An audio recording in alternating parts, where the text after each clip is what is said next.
What's up, everyone? This is Myles Jr., your host, and I want to welcome you to the new episode of the Myles High Podcast. As you know, the vision and goal of this pod is to entertain, educate, and elevate you miles high above your fears, your doubts, and any limitations that you may think exist, knowing that those limitations only exist in your mind. All right? Got a good pod today. Got a quick, nice little topic I want to discuss. Something that I feel is relevant, something that I experienced a couple of years ago, or quite a number of years ago, not a couple. And I just wanted to share it, right? So I wanted to talk and discuss today about no expectations, no disappointments, right? We have all of these disappointments in life because we set so much expectations for ourselves and for persons around us, right? We live in this new age, this technological age where everything is just quick, right? We're doing things quickly. We want things done yesterday. We want instant gratification with the things that we do, the things that we apply ourselves to. And we set high expectations for things that, should take time. And when it doesn't happen in the time that we wanted to, we get disappointed, right? So, the world is filled with expectations, right? There's expectations with our success. There's expectations with marriage. There's expectations with childbearing. There's expectations in friendships. There's expectations in relationships. And there's expectations in business, right? We have all of these expectations placed on all of these areas of our lives. And, it's super unnecessary, especially from a personal standpoint, when we kind of set expectations for ourselves and those around us. I think back to when we were kids, right? We all had that mantra of like, we don't have no worries, or in Bahamian vernacular, I ain't got no worries, right? French Montana got one song go, I ain't got no worries. I ain't got no worries. Anyway, yeah, let's not get distracted. But, we didn't have any worries, man. We, as kids, especially as young kids, right? We approached life with no fear, no doubts, right? We just kind of did things how we wanted to do, when we wanted to do it, right? Like I remember this. I came across this video recently of this little boy and his dad, right? They were at home. His dad was recording his son, or who appeared to be his son, on a phone, right? And this little boy had a towel tied around his neck, right? And he was at the top of a flight of stairs. And that's how the video started. And literally all you saw was this image fly from the top of the stairs to the bottom of the stairs, right? And this little boy got up and he tried to play it off like he wasn't hurt, but you could clearly see that he was hurt. Like he was in pain. He stood up and like looked at his dad and tried to like hold on to the wall and just be like, yo, I'm fine. Like in his mind or in his mannerisms, tried to be like, yo, I'm fine. Like I'm cool, I'm good. And his dad looked at him like, yo, are you all right? And he was like, yep. He said, I bet you won't try that crap again, right? He was like, I'm okay, I'm all right. But clearly he was hurt, right? But I bring that up just to say, like, children are fearless, man. Like, I'm sure in his mind, he probably watched some cartoons or a movie where, a caped crusader was able to fly through the air. So he was trying to mimic that, and he put this towel around his neck and was like, yo, if I just leap, this cape could do something and could help me, glide my way down to the bottom of the stairs. But that didn't work out, right? And that's the fearlessness that we should try to revive in our lives, right? How we approach things, how we approach life, it should be with no expectations, right? We're just taking a leap, and I'm not saying to do it where we're harming ourselves or we're putting ourselves in a bad situation, but really just not thinking about the outcome, just thinking about the process. That's kind of what I want to discuss, right? Because, like, picture us as kids, right? I'm sure all of us have, like, either younger brothers or sisters or younger cousins or, like, some kids that we've been around before, right? And say you put a kid on top of a counter, right? And you hold your hand out to that kid can't be more than, let's say, 2-3 years old, and you hold your hand out and you say jump, that kid isn't going to hesitate. He isn't going to think about it, especially if like you have a relationship with this kid, like it's your family member or someone that you're close to. Like the kid is just going to jump. He isn't going to think twice about it. He is expecting you to jump and catch him because like you're the older person there, you're the authoritative person, you're the family member, you're the person that has his best interest or supposed to have the kid's best interest at hand, right? And so he's just going to leap, and there's no expectation of disappointments. There's no expectations of him being caught. I mean, well, there is an expectation of him being caught, but he's not thinking about it, right? He's just jumping because he knows that, you know, I have this adult in the front of me or this older person in the front of me, and I expect to be safe, right? But then, you know, we go through the process of growing up and living life a little bit, and we experience, you know, failures, we experience obstacles in our lives, we experience defeat. And then, you know, fear and doubt start to creep into our lives as we get older, right? Our first experience with failure, our first experience with disappointment, it causes us to have these fears and these doubts of these outcomes, right? The things that we're experiencing. And it could be detrimental to our advancement, right? Because it could stagnate us. You know, I always try to look at my perspective of life is that it's not linear, right? I've seen this diagram quite a number of times where there's point A and point B on a piece of paper, and on one side of the diagram there's a straight line drawn from point A to point B, and then on the next side of the diagram there's like more squiggly lines drawn between point A and B, right? It's not a straight line. Like you see lines go up, you see lines go down, you see lines go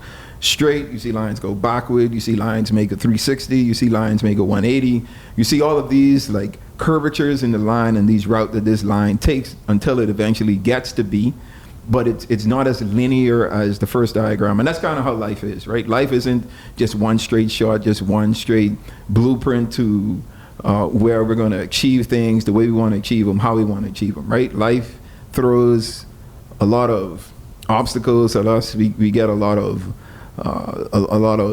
limes and lemons and the things that we experience, and it's up to us to figure out like how we respond to all of these obstacles, all of these challenges that we go through every time we experience life. And I wanted to kind of just share my advice, right, and my experiences on how to deal with not having or not setting any expectations.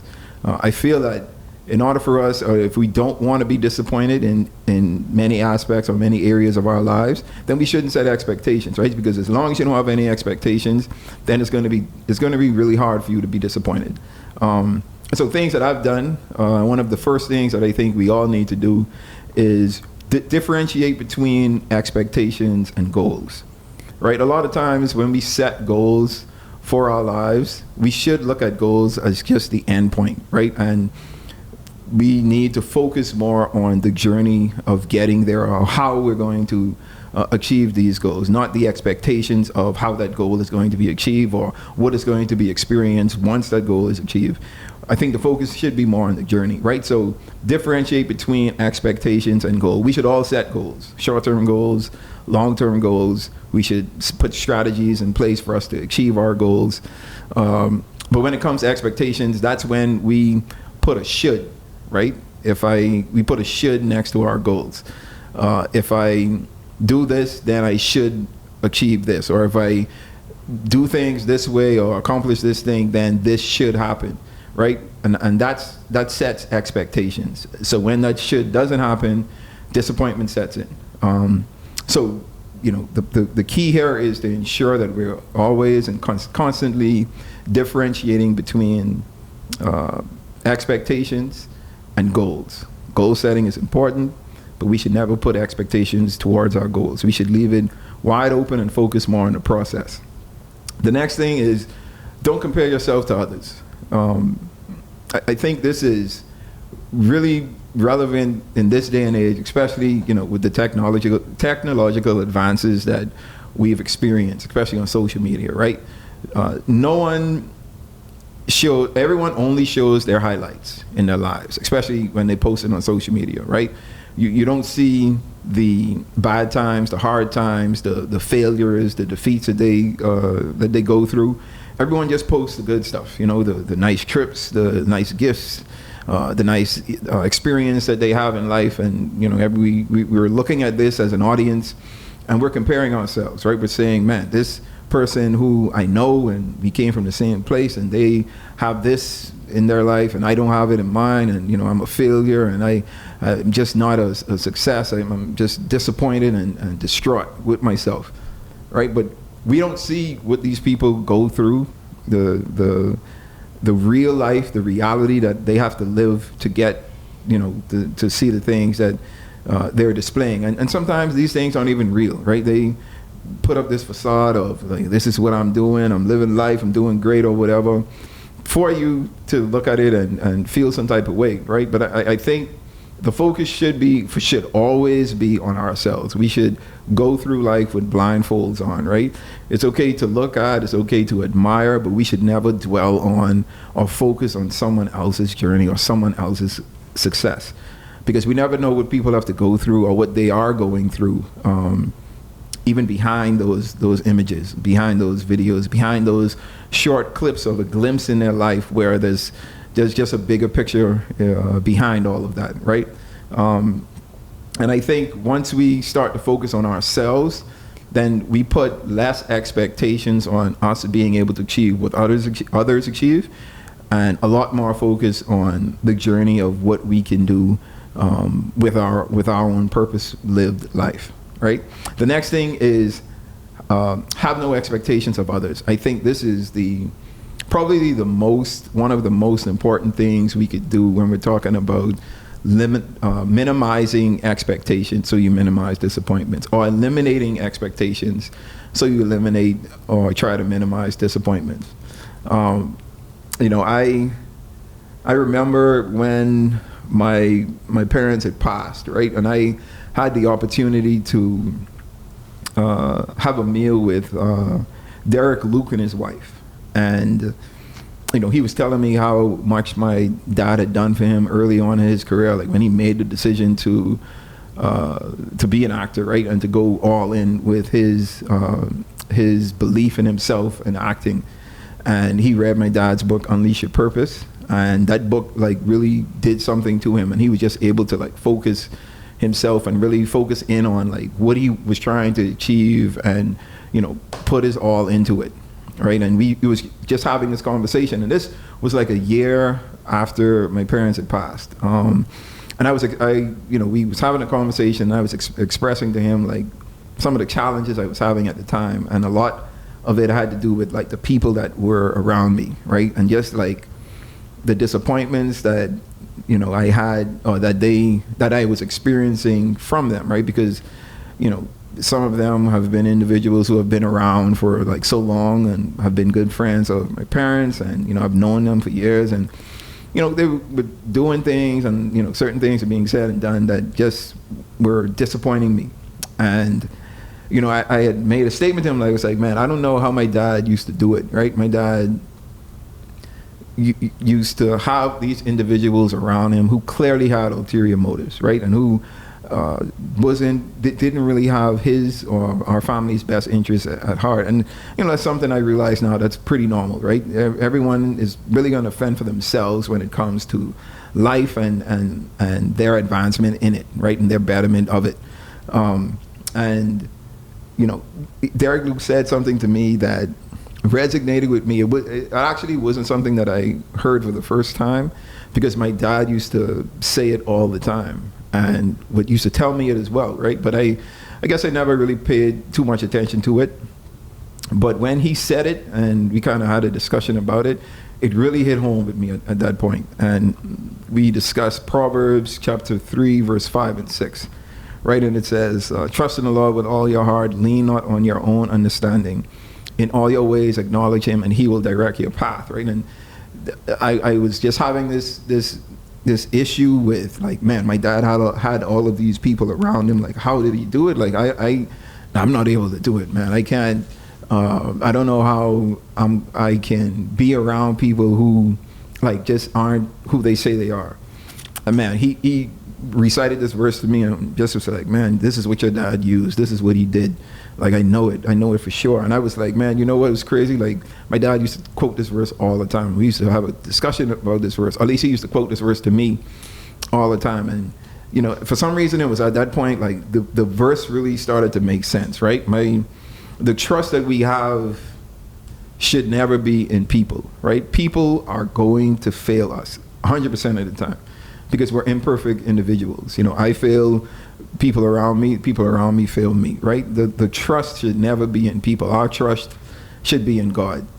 And I think once our trust is founded in God and we look to him to get all knowledge and understanding about the situations and the individuals around us, then our trust in him, it is greater than any expectations or any circumstances that could happen in any of our circles, right? Because we're focusing on God, right? And God is guiding us through the paths of life, the journey of life that we go through, the successes, the failures, the rewards, the disappointments, all of these things that we go through in life.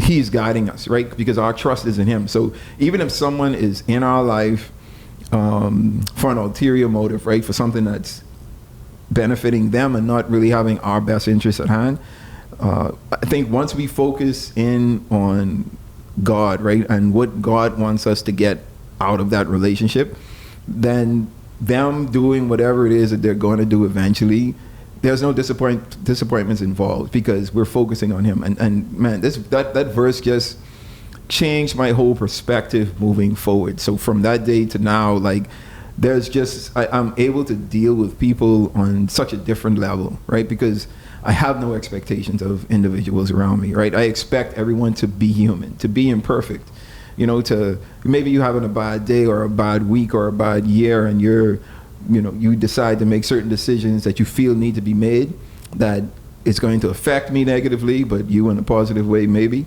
I can't fault you for that, right? And there's no disappointments involved. I think the expectation should be that humans aren't perfect, right? I think that should be the only expectation that we have.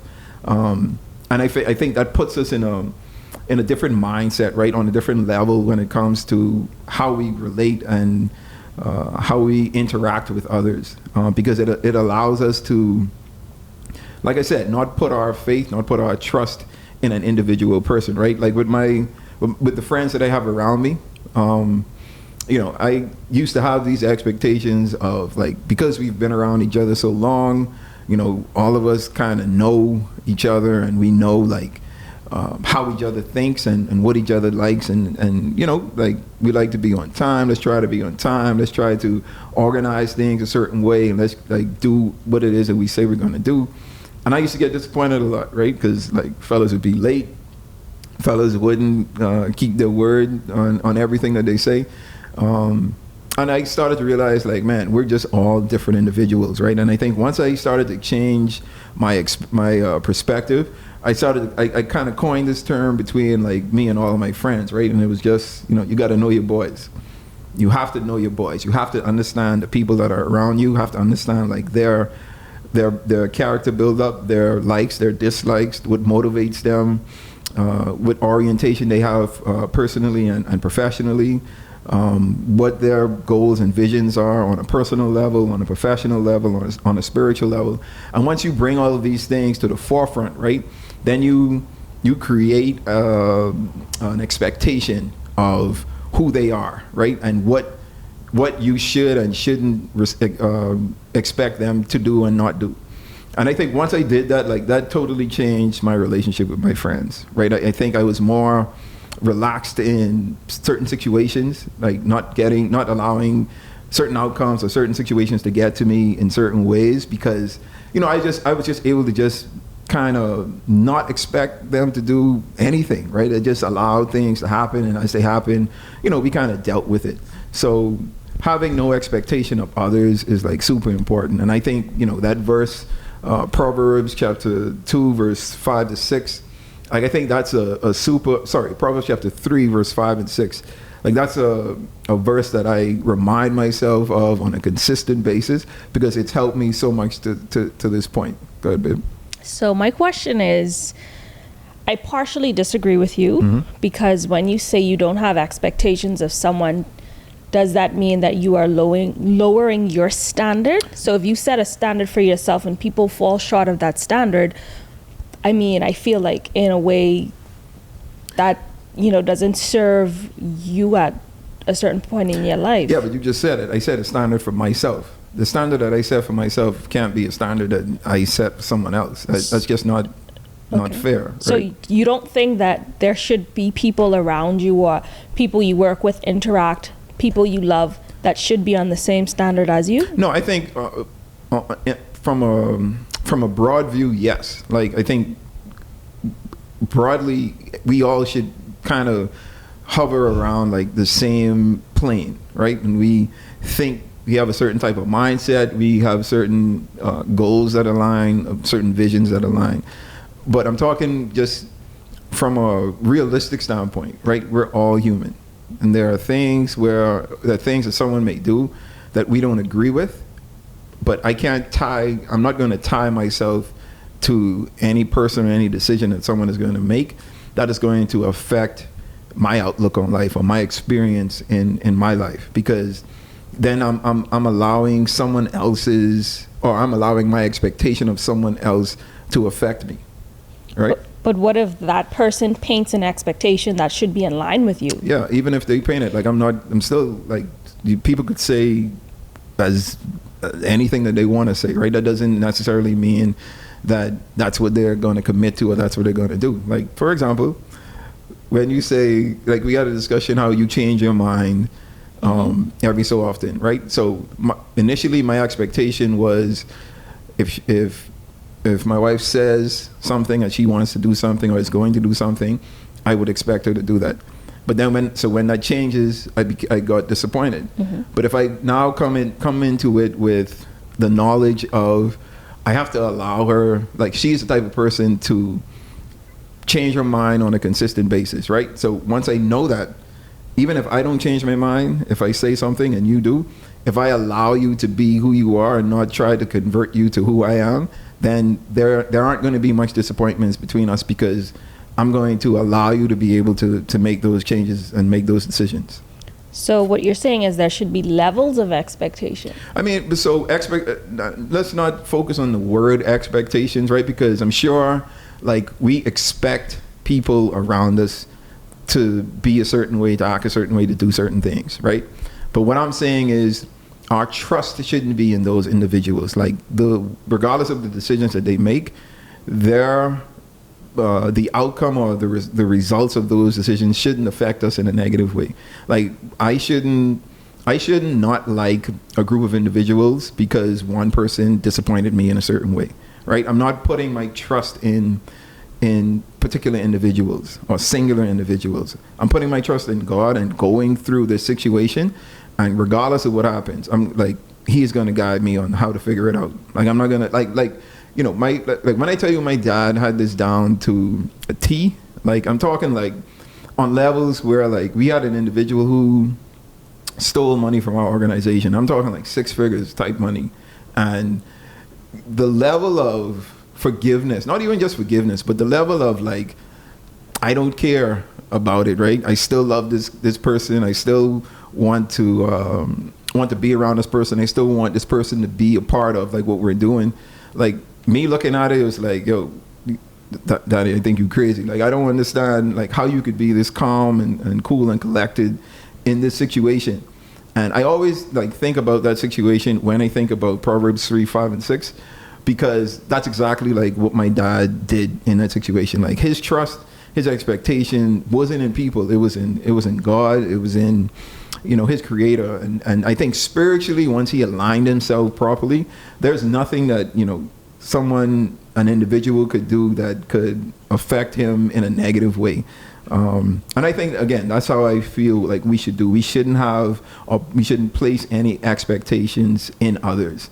I think our the trust that we have in individuals should lie with God, should be founded on our spiritual relationship with God.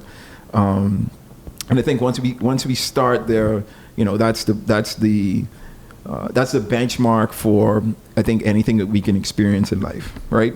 The fourth thing is, and I think, again, this is something that I always mention, prepare for change. Change is the only constant in life. We can be guaranteed that how things are operating and working today is not going to be the same this time next year, right? We live in a seasonal life. We live our life in seasons.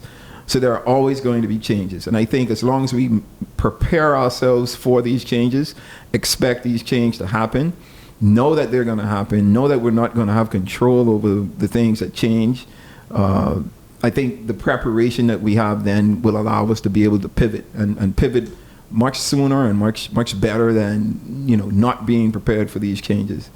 I just think, like, because we constantly change, because things constantly change around us, and if we're prepared for it, there's nothing that we won't be able to accomplish, nothing that we won't be able to overcome, right? Because people in our lives are going to pass. We're going to lose. We may lose our jobs. We may lose our ways of earning for our family. We may lose a loved one. Like, all of these things that we have no control over, but we can prepare for, right? Even if you just prepare yourself mentally and start to do things maybe in your physical life that allows you to be able to adapt and pivot when these different changes happen. I think it's inevitable, right? So change, always be prepared for it. And then the last thing is to trust the process. Trust the process. Just, as you go through life, as you set these goals, trust the journey that you're on. You will fail. You are going to experience defeat, but you will experience some success. You will experience some good things, right? Some of these great experience that we have when things go the right way. But we should also expect the process that we go through not always to work out the way that we want it to. So focusing on the process instead of the end goal or the outcome. You just got to trust it. Trust that everything that happens, it happens for a reason. I mentioned in one of my last poets, like, the preparation period that we go through is preparing us for the next promotion in our life. So this process that we're going through, this process is the preparation, right? This journey of life, we got to trust it. Trust everything that happens, because everything happens for a reason. All right. So, these are just some keys, some principles that I use to try and diminish the disappointments that I experience in life, because I really don't set any expectations, right? I just set goals and I try to work at achieving them. And hopefully, you're able to pull one of these or two of these into your life and the way that you do things, and it will assist you the same way. All right. So this is the part of the pod now where I leave with you a milestone, right? And for this milestone, I wanted to take it to the good book. I think a lot of the things that we learn and are able to do in life comes from the book. A lot of the things that we're able to be successful at life, we can find in the book, right? So this milestone comes from Philippians 1 verse 6. And it says, being confident of this, that he who began a good work in you will carry it on to completion until the day of Christ Jesus. And what that simply means is, man, everything that we go through in life, regardless of what it is, regardless of how bad it is, regardless of how great it is, God is going to make things work out according to his will, right? And things are going to be okay, regardless of what it is. Like, you could imagine, losing a loved one that you didn't expect to lose, losing a job, losing some part of your livelihood where you aren't able to do things the way that you used to be able to do it, right? There's been this crisis or this change that you experience. As difficult as it may be, focus on the fact that all of it is going to work out for your good, and it's going to work out the way God intended it to work out, right? And that's just just how it is, straight across the board. So I just kind of wanted to leave that with you. Hopefully, even in those difficult times, you remember Philippians 1 verse 6, and it allows you to push through and make it through anything that you're experiencing. All right. Okay, so that brings us to the end of this episode. This was a good one. This is one that I talk to myself about on a consistent basis, so that I'm able to really not expect anything from anyone or anything in my life. So I'm able to diminish the majority of my disappointments, right? So as you know, on this podcast, the vision and goal is to entertain, educate, and elevate you miles high above your fears, your doubts, and any limitations that you may think exist, always knowing that those limitations only exist in your mind. Until next time, you guys stay blessed.